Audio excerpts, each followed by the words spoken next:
साम्राज्य न्यूज, सामान्यांचा असामान्य आवाज। केंद्र सरकारने पारित केलेल्या 3 कृषी कायदे रद्द करा, तसेच 29 कामगार कायद्यात प्रतिगामी बदल करून त्यांचे 4 श्रम संहितेत रूपांतर करण्यात आले असून त्यांच्या विरोधात केंद्रीय कामगार संघटना, संयुक्त कृषी समिती, सेंटर ऑफ युनियन ट्रेड युनियन्सच्या वतीने 1 दिवसीय देशव्यापी लाक्षणिक धरणे आंदोलनाची हाक देण्यात आली।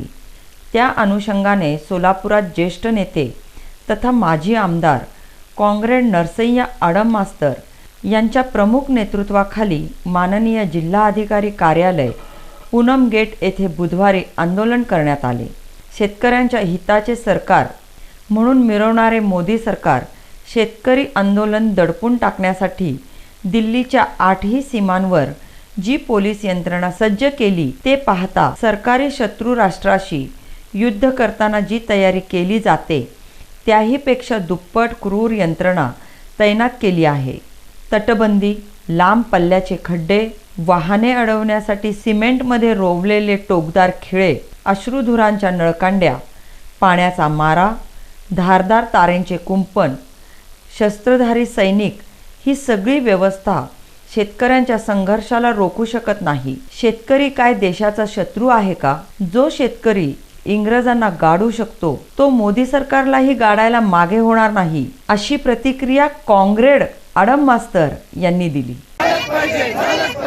वीज विधेयक रद्द झालंच पाहिजे, वीज विधेयक मागे घेतलंच पाहिजे। तर शेतकऱ्याच्या जीवावर यांनी उठलेला आहे, म्हणून आम्ही ठरवलेला आहे या सरकार विरुद्ध 2 हात करायचा निर्णय आम्ही घेतलेला आहे। तुम्हाला उदाहरण म्हणून मी सांगतो, 1907 ला मी परत घ्यायला लावतो, तुम्हाला परत घेतल्याशिवाय गत्यंतर नाही। शेतकरी काय शत्रू आहे?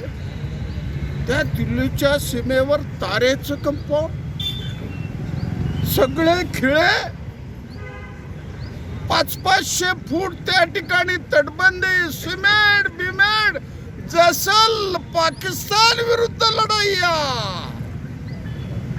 चीन विरुद्ध लढाई असं वातावरण शेतकऱ्याविरुद्ध मोदी साहेब आणि केंद्र सरकार तुम्ही करू लागलेला आहात। तुम्हाला मी सांगू लागलं, कितीही दडपशाही करा, तुम्ही सगळ्याला तुरुंगात घाला, पण भारतातली जनता तुम्हाला माफ करणार नाही आहे।